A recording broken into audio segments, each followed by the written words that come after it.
Évangile au nom de Jésus, nous conquérons. Nous sommes guerriers pour l'évangile. Évangile au nom de Jésus, nous conquérons. Quelle que soit la nécessité, Nous conquérons. Au nom de Jésus, nous conquérons. quelles que soient les épreuves, Nous conquérons. Au nom de Jésus, nous conquérons. quelle que soit la nécessité, Nous conquérons. Au nom de Jésus, nous conquérons.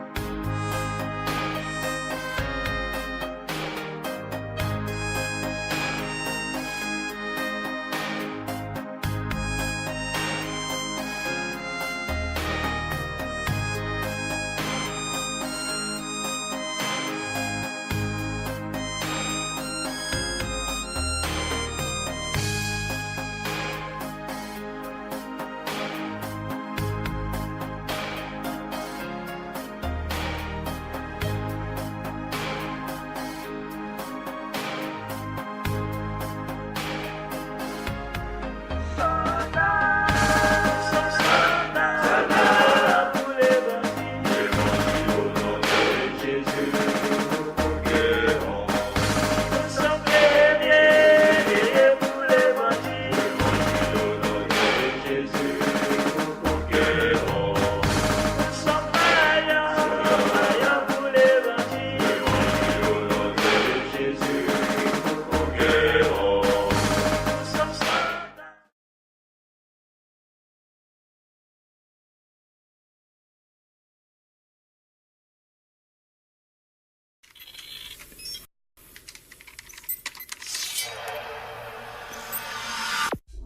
Puisque l'approche scientifique ne permet pas de trancher la question, il faut se tourner vers d'autres indices pour trouver la réponse. Le premier signe est en rapport avec la Bible. Pour beaucoup de gens, ce best-seller mondial numéro 1 est juste un livre religieux parmi d'autres. Pourtant, ceux qui prennent la peine de le lire se rendent assez vite compte d'une caractéristique surprenante. Son unité, sa cohérence.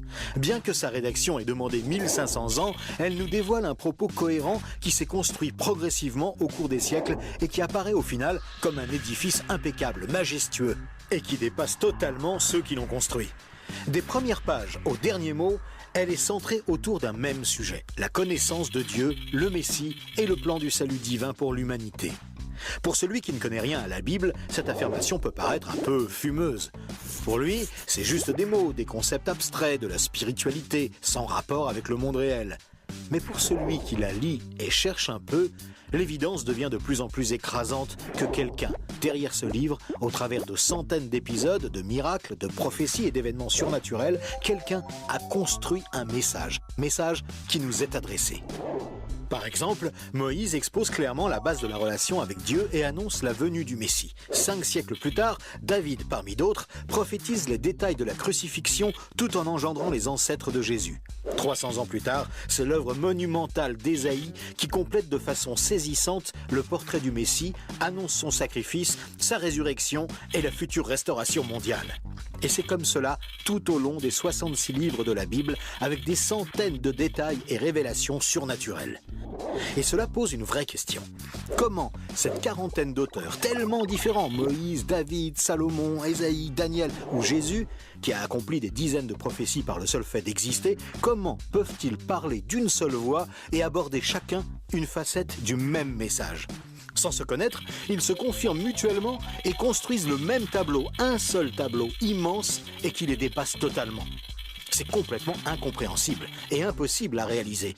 Ils ont été chefs d'État, bergers, prophètes ou apôtres. Ils ne se sont jamais connus, ont vécu à des siècles d'écart et sont pourtant en parfaite unité, centrés exactement autour du même sujet. Impossible, n'est-ce pas? Et c'est un cas totalement unique. Ni le Coran, qui ne s'appuie que sur un seul homme, sans antécédent ni aucune confirmation postérieure, ni les écrits hindous, truffés de récits légendaires, ni aucun texte religieux de l'Antiquité n'a ce caractère unique. La Bible seule comporte cette sorte de filigrane attestant de sa véritable origine. Le second signe est lui aussi au cœur des passions les plus extrêmes. Il s'agit du peuple juif. Étrangement, le simple fait de parler d'Israël déchaîne des réactions quasi irrationnelles. Certains veulent son extermination, alors que d'autres le voient comme le paradis sur terre. Mais si on veut bien rester calme et juste considérer les faits, l'histoire, il y a pourtant de quoi s'interroger sérieusement. Comment ce peuple, haï depuis toujours, déporté une première fois, puis revenu sur sa terre il y a 24 siècles, puis déporté à nouveau et dispersé dans le monde entier pendant 17 siècles, comment a-t-il pu survivre? Et comment est-il demeuré un peuple distinct? Aucun autre peuple n'a jamais connu une telle trajectoire, défiant toutes les lois historiques.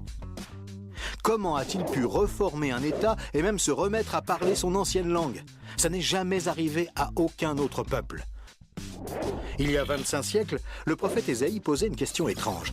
Un pays peut-il naître en un jour? Ça ne s'est jamais produit, sauf pour la nation d'Israël, qui est née en un seul jour, le 15 mai 1948. Et cela, à peine 3 ans après la fin de la guerre et la solution finale mise sur pied par Hitler pour les exterminer. Et ce n'est pas tout. Le lendemain, Israël était attaqué par les armées de 4 pays arabes, supérieurs en nombre et en armement, et il a pourtant gagné la guerre. Des soldats ont même raconté avoir assisté à des interventions surnaturelles. Étrange, non? Par la suite, malgré le rideau de fer, des milliers ont émigré de l'ex-URSS, accomplissant une antique prophétie qui mentionnait le retour des Juifs depuis le pays du Nord.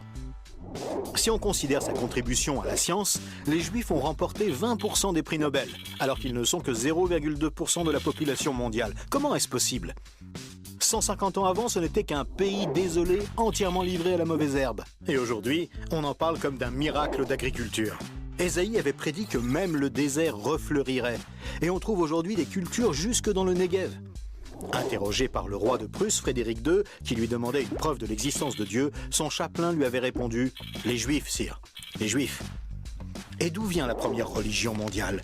De Jésus, un juif, dont l'enseignement, la mort et la résurrection continuent à impacter en profondeur la société humaine. Évidemment, ce peuple est loin d'être un modèle, et il a souvent sombré dans la corruption. Mais la Bible déclare que Dieu en a fait un signe parmi les nations. Qui pourrait dire le contraire? Pour terminer ce bref survol, une considération d'ordre moral. Encore un sujet tabou et pourtant... La Bible présente le bien et le mal comme des valeurs absolues, des valeurs extérieures à l'homme, qui les perçoit cependant par le moyen de sa conscience. Au contraire, la vision matérialiste de l'homme affirme que le bien et le mal sont des notions culturelles, relatives, résultant d'un long processus évolutif de l'être humain. Pourtant, tout le monde considère certaines valeurs morales comme supérieures à tout le reste. Par exemple, violer une petite fille, massacrer des bébés, commettre un génocide ou laisser quelqu'un mourir de faim sont considérés comme cruels et inacceptables. Même si certains tortionnaires ont affirmé qu'ils n'y voyaient rien d'immoral, nous pensons qu'ils n'avaient pas le droit de faire ça. Mais pourquoi le pensons-nous? Pourquoi pensons-nous que certains préceptes moraux sont supérieurs? D'où vient ce sentiment qu'il existe, en dehors de nous, des normes morales supérieures, des normes indépendantes de nous, puisque nous nous sentons nous-mêmes jugés par ces exigences morales? Étrange, non? Nous avons parfaitement conscience d'être imparfaits. Nous pensons que l'humanité est détraquée, mais par rapport à quoi? Ce sentiment de culpabilité contredit d'ailleurs la théorie de l'évolution et son hypothétique lutte pour la survie. Et pourquoi l'homme aspire-t-il au merveilleux, au paradis, quelle que soit sa culture? D'où vient ce sentiment intérieur qui fait exactement écho au récit biblique? Cette conscience, issue de nulle part et en parfait accord avec la Bible, constitue encore un autre signe tangible, bien difficile à nier.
was upon the face of the deep.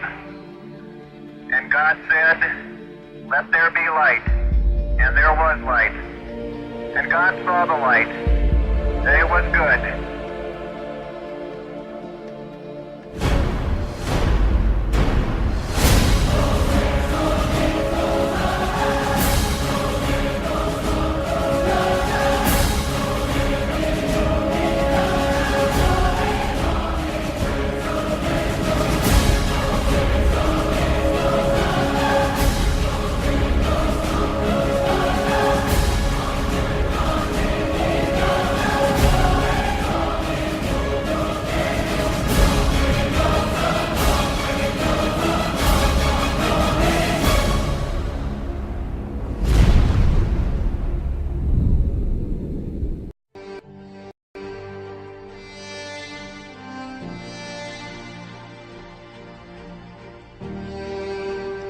Chers amis, la Bible enseigne que le monde s'en va inexorablement, non vers la paix, mais vers une guerre ultime, de cataclysme, un Armageddon décrit au chapitre 7 de l'Apocalypse.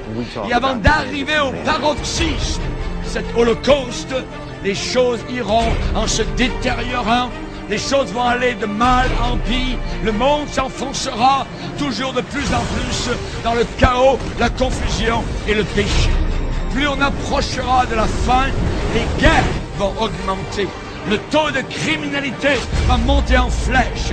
Les crises économiques seront de plus en plus graves. Les catastrophes naturelles sans précédent, tremblements de terre, inondations, famine, épidémies, pestilences, tout cela a été décrit dans la parole du Seigneur. Et toutes ces calamités marqueront le déchaînement de la colère de Dieu sur notre monde impie et rebelle.